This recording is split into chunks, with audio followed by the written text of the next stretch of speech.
we shall talk about planet अर्थ, इसकी constituents और इसके कंस्ट्रक्शन के बारे में बात करेंगे। कॉन्स्टिट्यूएंट्स एंड स्ट्रक्चर वाले पोर्शन में हमने सबसे पहले यूनिवर्स के बारे में बात की, उसके डिफरेंट गैलेक्सीज के बारे में बात की, स्टार्स, प्लैनेट्स के बारे में बात की, सोलर सिस्टम्स को देखा, हमारे सोलर सिस्टम को देखा, उसके अंदर डिफरेंट प्लैनेट्स देखे, and now we are on planet earth. Planet earth दो वजह से बहुत ज्यादा इंपॉर्टेंट है। एक तो past paper point of view से अगर आप देखो तो अर्थ के ग्लोब के कॉन्स्टिट्यूएंट्स और स्ट्रक्चर और इसके एटमॉस्फेयर के कॉन्स्टिट्यूएंट्स और स्ट्रक्चर दोनों को लेके सवाल पेपर में पूछे जाते हैं। हम ये दोनों टॉपिक्स को अलग अलग लेक्चर्स में डिस्कस करेंगे। इस लेक्चर में हम अर्थ का जो ग्लोब है, इस ग्लोब के कॉन्स्टिट्यूएंट्स और इसके स्ट्रक्चर के बारे में बात करेंगे। और दूसरी reason, because earth is the only planet in the universe जिसके ऊपर नोन लाइफ एग्जिस्ट करती है और हम इसके ऊपर एग्जिस्ट करते हैं। दैट्स व्हाई अर्थ के टॉपिक की इंपॉर्टेंस बहुत ज्यादा है। अर्थ के बारे में जनरल इंफॉर्मेशन जो हमारे पास मौजूद है वो क्या है कि अर्थ इज नियरली स्फेरिकल। बहुत सारे लोग इसको प्योर स्फीयर समझते हैं, लेकिन it's not a pure sphere, it's nearly spherical.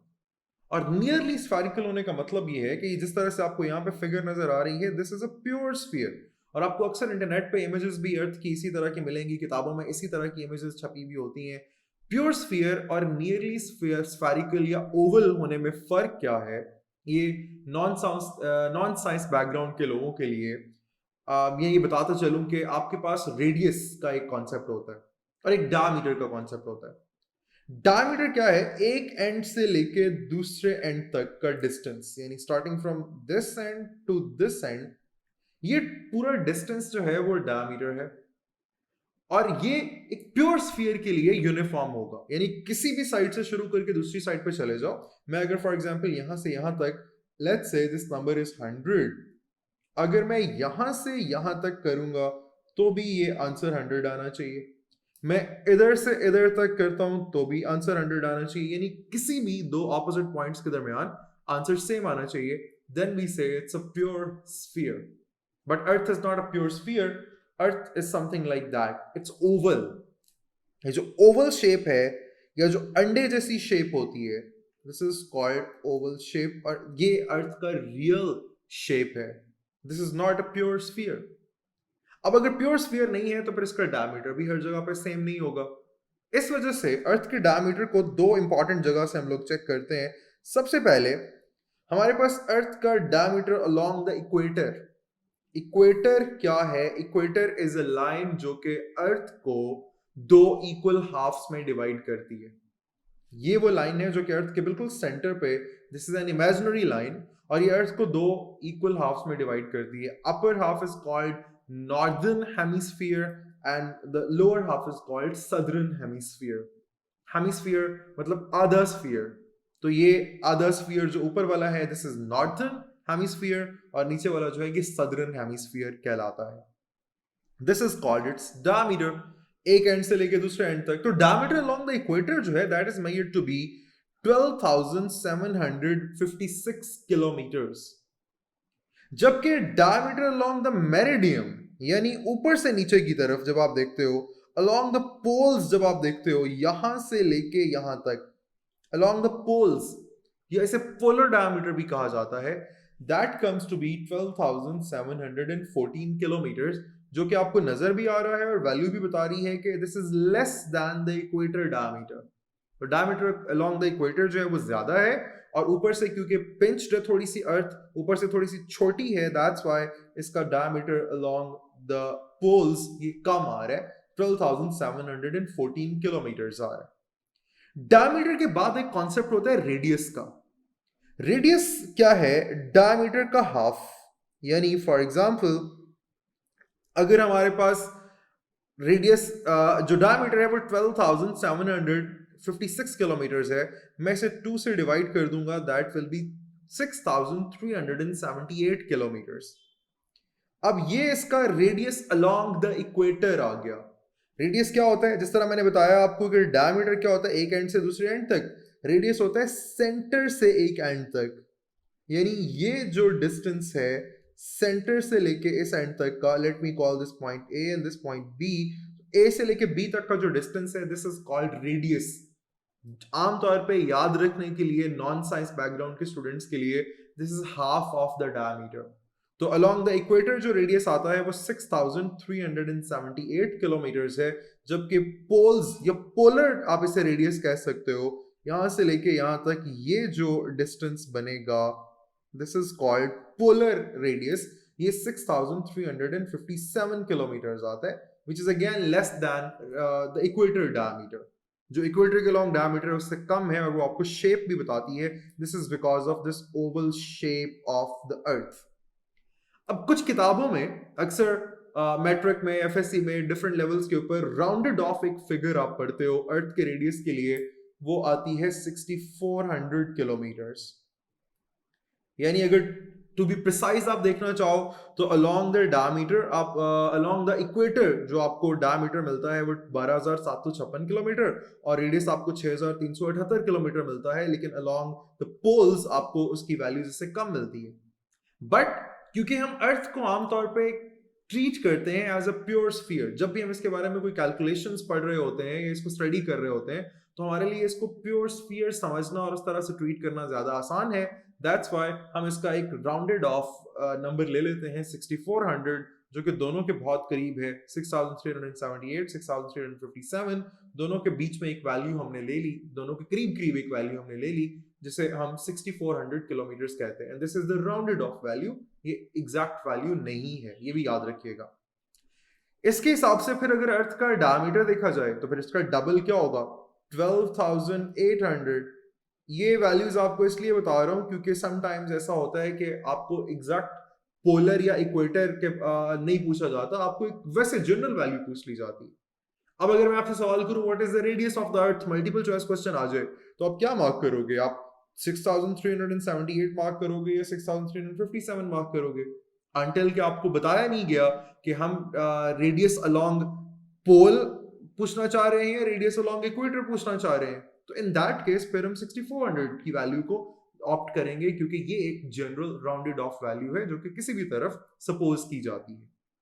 इसके अलावा एक और वैल्यू इंपॉर्टेंट है अर्थ के मास के बारे में। मास ऑफ द अर्थ जो है that is 6 into 10 raised to power 24 kilogram. ये नंबर नोट कर लीजिएगा, 6 10 raised to power 24 kilograms is the value of the mass of the earth। तो ये हो गया एक जनरल इसके ओवरऑल स्ट्रक्चर के बारे में, इसके मेगा स्ट्रक्चर के बारे में कि रेडियस कितना है, डायमीटर कितना है, मास कितना है। अब अगर देखा जाए तो अर्थ की कॉन्स्टिट्यूएंट्स के हवाले से हम आमतौर पे ये जानते हैं, बहुत बेसिक इंफॉर्मेशन है कि अर्थ का 29% इज लैंड और 71% is water. But again to be precise, earth का 29.2% इज लैंड। और लैंड का मतलब आपको ये जो पोर्शन नजर आ रहा है, यानी कॉन्टिनेंट्स, सब कॉन्टिनेंट्स, आइलैंड्स, जो कि ड्राई एरिया है जहां पे हम लोग रह सकते हैं, जहां पे हम लोग घर बनाते हैं, जहां पे हमारे कंट्रीज, हमारे सिटीज एग्जिस्ट करते हैं, इसको लैंड पोर्शन कहा जाता है, विच इज 29.2% ओनली। यानी almost a quarter of the अर्थ, इतना कम है पूरे अर्थ का, almost a quarter of it is land, while 3/4 यानी 70.8% of the globe of the earth is covered with water. और इसमें कौन सा पानी है? ओशंस का पानी, सीज का पानी, रिवर्स, लेक्स, हमारे पीने का जो पानी, साफ पानी है, और इसके अलावा जो सॉल्टेड वाटर, तमाम के तमाम ये पानी जो है वो तमाम मिल के अर्थ का 70.8% बना रहे होते हैं। तो ये एक ओवरऑल बेसिक ऊपर ऊपर से हमने देखा कि earth is covered with these two stuff, 29.2% of earth यानी लैंड, और 70.8% इज वाटर। अब हम बात करते हैं अर्थ के ग्लोब के इनर स्ट्रक्चर की और इसके कॉन्स्टिट्यूएंट्स के बारे में। सबसे पहले तो अर्थ का जो पोलर रीजन है, पोल्स की तरफ आप नॉर्थ पोल या साउथ पोल देख लो, that is almost covered with ice. और अर्थ का जो एक्सटर्नल स्ट्रक्चर है, जो सबसे बाहर वाला, जिसे क्रस्ट भी कहा जाता है, that is divided into so many plates. इनको टेक्टोनिक प्लेट्स भी कहा जाता है। टेक्टोनिक प्लेट्स, टेक्टोनिक प्लेट्स क्या होती हैं? ये कुछ इस तरह से दिखती हैं। अर्थ का जो एक्सटर्नल आपको उसका जो लेयर नजर आ रहा है, जो क्रस्ट नजर आ रहा है, ये बेसिकली इस तरह से डिफरेंट प्लेट्स में डिवाइडेड है, यानी ये पूरे का पूरा जो अर्थ का एक्सटर्नल क्रस्ट है वो जुड़ा हुआ नहीं है, it's not a one single piece, बहुत सारी छोटी बड़ी प्लेट्स के अंदर जिनके दरमियान में आपको ये डिस्टेंस भी नजर आ रहा है, ये अलग अलग प्लेट्स हैं, ये इसके ऊपर कंसिस्ट करता है। अब ये जो प्लेट्स हैं ये कितनी हैं और कितनी हो सकती हैं, इनके बारे में अभी तक कोई क्लियर इंफॉर्मेशन मौजूद नहीं है, लेकिन हमने बहुत सारी प्लेट्स जिनके बारे में हमें पता है, उनमें से almost 7 large tectonic plates, almost same number यानी 7 तकरीबन मिडिल साइज टेक्टोनिक प्लेट्स और around a dozen small tectonic plates, ये हम अभी तक डिस्कवर कर चुके हैं, जिनके बारे में अभी तक हम जानते हैं। And it is suppose that कि इसके अलावा भी और बहुत सारी टेक्टोनिक प्लेट्स हो सकती हैं।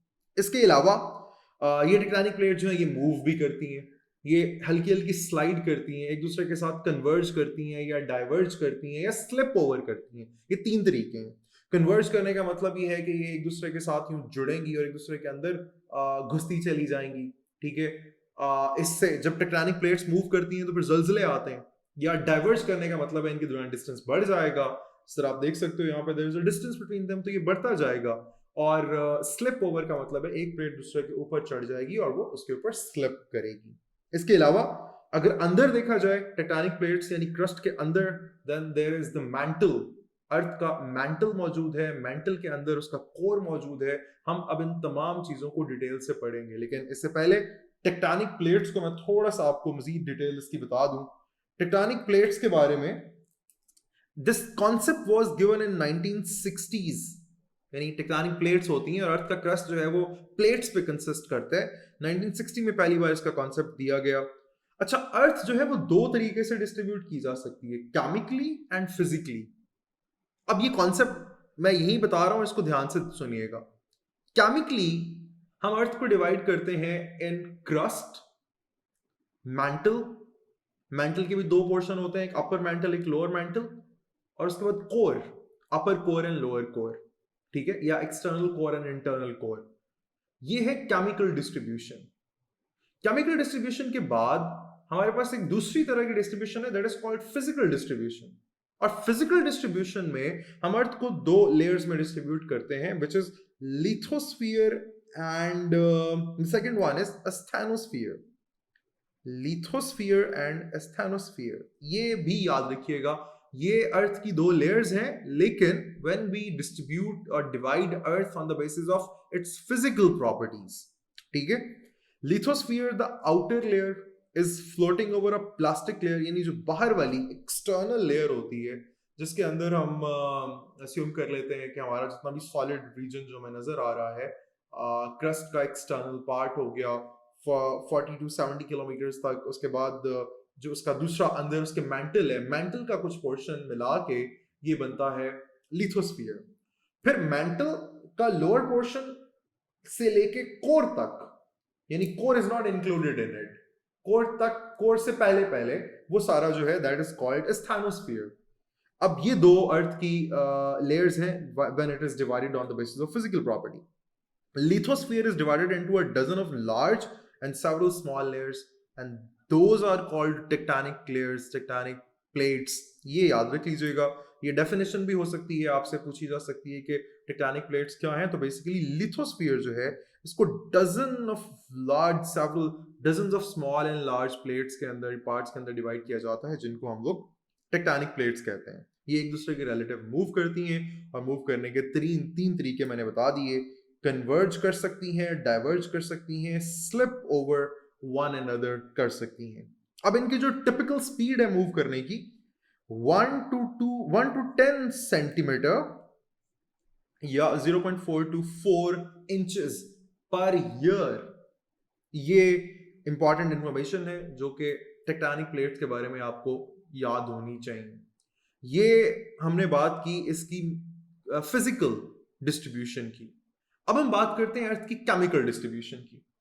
अर्थ के केमिकल डिस्ट्रीब्यूशन के हवाले से 3 बेसिक लेयर्स होती हैं, क्रस्ट, मैंटल एंड कोर। अब ये आउटर कोर और इनर कोर ये बेसिकली एक ही लेयर के 2 पार्ट्स हैं। Core, then we have mantle, then we have crust. हम सबसे पहले बात करते हैं क्रस्ट के बारे में एंड रिमेंबर दैट कि अब हम बात कर रहे हैं इट्स केमिकल डिस्ट्रीब्यूशन। ठीक है, सबसे पहले हम बात करते हैं इस रीजन की which is crust. It comprises of continents and ocean basins, यानी सबसे ऊपर वाली लेयर के ऊपर आपको कॉन्टिनेंट, सब कॉन्टिनेंट्स, ओशंस, पानी के ओशन बेसन्स मिलते हैं। बेसन का मतलब होता है वो एक इस तरह बेसन, जिस तरह आपको वॉशरूम में अक्सर आपने देखा होगा जिसके अंदर पानी यूं जमा हो सकता है, इस तरह की शेप को बेसन कहा जाता है। इसकी थिकनेस वेरिएबल है, यूनिफॉर्म नहीं है। किसी जगह पे थिकनेस ज्यादा होती है, किसी जगह पे थिकनेस कम होती है। जहां पे फॉर एग्जांपल पानी मौजूद है तो पानी वाली जगह पे इसकी थिकनेस कम होगी, और जहां पे पानी नहीं है, खुश्की है, वहां पे थिकनेस ज्यादा होगी।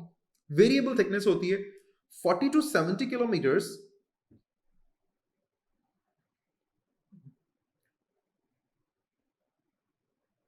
in the continents and 5 to 10 kilometers in the ocean basins। यानी जहां पे खुश्की है वहां पे इसकी थिकनेस जो है वो 40 से 70 किलोमीटर तक हो सकती है, और जहां पे पानी है, पानी को निकाल के नीचे जो अर्थ क्रस्ट है उसकी हम जब थिकनेस देखते हैं तो वो 5 टू 10 किलोमीटर्स ओनली वहां पे होती है। ये आमतौर पे एल्यूमिनो सिलिकेट से मिलके बनी होती है। Now these are chemical names, ये आप याद रखिएगा कि अर्थ का जो एक्सटर्नल क्रस्ट है वो आमतौर पे ये composed of mainly of alumino silicate. इसका जो टेम्परेचर है वो डीपेस्ट पार्ट्स के अंदर 870 डिग्री सेल्सियस तक हो सकता है। जैसे जैसे हम अर्थ के अंदर जाते हैं टेम्परेचर बढ़ता जाता है। तो डीपेस्ट पार्ट के अंदर जो क्रस्ट की अभी सिर्फ बात हो रही है, अर्थ के क्रस्ट का जो डीपेस्ट पार्ट है वहां पे इसका टेम्परेचर 870 डिग्री तक राइज कर सकता है। इसके अंदर 3 मेजर टाइप्स के रॉक्स होते हैं, इग्नियस, सेडिमेंट्री एंड मेटामॉर्फिक। ये क्या होते हैं ये जब हम रॉक्स को स्टडी करेंगे उनके अंदर हम डिटेल डिस्कस करेंगे, बट फॉर अर्थ जब उसके स्ट्रक्चर की बात हो रही हो तो दिस इज इनफ कि आप लिख दो कि इसके ये 3 तरह के रॉक्स इसके अंदर शामिल होते हैं, इग्नियस, सेडिमेंट्री एंड मेटामॉर्फिक। इसकी डेंसिटी जो है वो ऑलमोस्ट 2.8 ग्राम पर सेंटीमीटर क्यूब होती है। इसका 70.8% वाटर है और 29.2% लैंड है। ये हमारी अर्थ की सबसे एक्सटर्नल लेयर यानी क्रस्ट के बारे में बात होगी। अब हम बात करते हैं अर्थ की दूसरी लेयर यानी मैंटल के बारे में। मैंटल को बेसिकली 2 हिस्सों में डिवाइड किया जाता है। This is mantle. ये तकरीबन 2900 किलोमीटर डीप है, यानी सरफेस से जब हम स्टार्ट करते हैं उसके सबसे पहले जो 40 टू 70 किलोमीटर उसके ऊपर क्रस्ट है, 40 टू 70 किलोमीटर के बाद ये तकरीबन 2900 किलोमीटर तक नीचे जाता है। ठीक है, डिवाइडेड इनटू फर्दर लेयर्स, ये मजीद 2 लेयर्स के अंदर डिवाइड हो जाता है। From Moho to the depth. Moho क्या चीज है ये अब आपने, it's a very important concept. Moho is basically the layer between the layers, यानी अर्थ के क्रस्ट और मैंटल के दरमियान में जो रीजन है, यानी जहां पे क्रस्ट खत्म होती है और वहां पे मैंटल शुरू हो जाता है, दैट लेयर इज कॉल्ड मोहो, या बाउंड्री आप इसे कह सकते हो, the boundary between 2 layers of the अर्थ। यानी क्रस्ट और मैंटल के दरमियान वाला जो रीजन है, जो बाउंड्री है, उसको मोहो कहा जाता है। तो मोहो से लेके to the depth of 400 kilometre it is called upper mantle. Mantle के मैंने 2 पोर्शन बताए, अपर मैंटल और लोअर मैंटल। तो मोहो से लेके तकरीबन 400 किलोमीटर तक अपर मेंटल है। अपर मेंटल जो है this is composed of magnesium silicates, ये इसकी केमिकल कॉम्पोजिशन है। जबकि 400 से नीचे 670 तक, 400 से लेके 670 किलोमीटर तक, this is called transition region. अब ट्रांजिशन रीजन जो है, इस रीजन में हो क्या रहा होता है, जो अपर मैंटल के रॉक्स हैं या उसके जो भी कंपोनेंट्स हैं वो अपनी शेप, अपना स्ट्रक्चर चेंज कर रहे होते हैं, ट्रांजिशन हो रही होती है उनकी, दैट्स व्हाई इसको ट्रांजिशन रीजन कहा जाता है। तो ये नंबर्स बड़े इंपॉर्टेंट हैं। मोहो से 400 किलोमीटर तक अपर मेंटल मैग्नीशियम सिलिकेट से मिलकर बना है, 400 से 670 किलोमीटर तक ट्रांजिशन रीजन। और ट्रांजिशन रीजन को ट्रांजिशन रीजन इसलिए कहा जाता है क्योंकि यहाँ पे अपर मेंटल के रॉक्स जो हैं वो अपनी due to high temperature and pressure अपनी शेप, अपना स्ट्रक्चर, ये चीजें चेंज कर रहे होते हैं। जबकि 670 से below is called lower mental. 670 से नीचे 2900 किलोमीटर्स जो इसकी टोटल डेप्थ है, वहां तक पूरे रीजन को हम कहते हैं लोअर मेंटल, और ये कंसिस्ट करता है मैग्नीशियम, सिलिकॉन एंड आयरन के ऊपर। लेकिन इस पोर्शन में कोई भी ट्रांजिशन, कोई स्ट्रक्चर का चेंज, कोई फॉर्म का, शेप का चेंज नहीं होता। उसकी वजह, यहाँ पे जितनी हम अर्थ के अंदर चलते जाते हैं उतनी डेंसिटी बढ़ती जाती है, प्रेशर हाई होता जाता है, रिगार्डलेस के टेम्परेचर भी बढ़ता जाता है, लेकिन यहाँ पे प्रेशर इतना हाई होता है कि despite of the heart huge temperature, यहाँ पे शेप्स, स्ट्रक्चर्स, फॉर्म्स चेंज नहीं होती, आयनिक डिस्ट्रीब्यूशन चेंज नहीं होती। ठीक है, तो वो जो चेंज होती है वो सिर्फ और सिर्फ ट्रांजिशन रीजन के अंदर हो रही होती है। This was the second portion of the earth, या second layer of the earth. Moho से ऑनवर्ड स्टार्ट होती है मेंटल। मेंटल को 3 हिस्सों में हमने डिवाइड कर लिया, upper mantle, transition region and lower mental. अब हम बात करेंगे अर्थ के कोर के बारे में। अर्थ के कोर को भी 2 हिस्सों में डिवाइड किया जाता है, outer core and inner core. ये रीजन जो है दैट इज कॉल्ड कोर। यहाँ पे आपको ये जो नजर आ रहा है, ये रीजन सारा इज आउटर कोर, और ऊपर वाला जो आपको हल्का सा छोटा सा गोल नजर आ रहा है, this is called inner core. इनके बारे में पढ़ना शुरू करते हैं। Last layer core is divided into 2 parts, liquid outer core. Outer core जो होती है, this is mostly liquid, about 2300 kilometers, and the solid inner core is about 1200। यानी इसकी जो डेप्थ है मेंटल से onwards, that is almost 2300 kilometres, और जो इनर कोर है, ये सॉलिड कोर है, वो 1200 किलोमीटर उसकी डेप्थ है। Outer core is made of nickel iron alloy, nickel iron alloy, while the inner core is purely iron। Outer liquid core is believe to be the reason जिसकी वजह से अर्थ का अपना magnetic field है, क्योंकि liquid इसके अंदर बहुत सारी हमारे पास डोमेन्स एग्जिस्ट करती हैं, और ये जो कोर है, this causes the magnetic field of the अर्थ। अब वो कैसे प्रोड्यूस होता है मैग्नेटिक फील्ड, ये it's a long long science, तो उसके ऊपर अगर हम बात करने लग गए तो बहुत टाइम लग जाएगा और बहुत डीप कॉन्सेप्ट है। लेकिन यहाँ पे आपने सिर्फ अर्थ के स्ट्रक्चर के बारे में लिखते हुए इतना याद रखना है कि अर्थ की जो कोर, आउटर कोर है, वो जो लिक्विड पोर्शन है कोर का, वो बेसिकली रिस्पॉन्सिबल है for the magnetic field of the अर्थ, जबकि इनर कोर जो है वो सॉलिड फॉर्म में मौजूद है। और अगेन उसकी सॉलिड फॉर्म की वजह क्या है?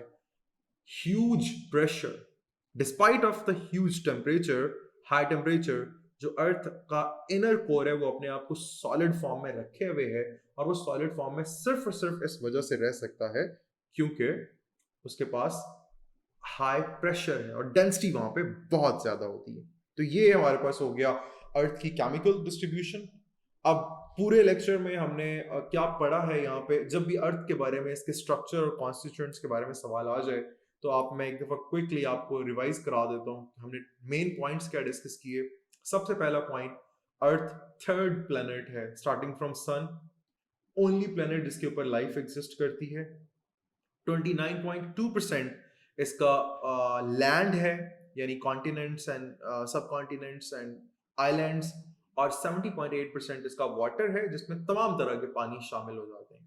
अर्थ को फिजिकली डिवाइड किया जाए तो इसके 2, लिथोस्फीयर एंड स्थैनोस्फीयर, और इसके साथ साथ अगर अर्थ को हम लोग केमिकली डिवाइड करते हैं तो क्रस्ट, उसके बाद हो गया सेकेंड लेयर इसका मैंटल, और लास्ट लेयर इसका कोर। इस तरीके से 3 पोर्शन में, और इन 3 पोर्शन के बारे में फर्दर जो हमने पॉइंट्स डिस्कस किए ये आप पेपर में लिख सकते हो।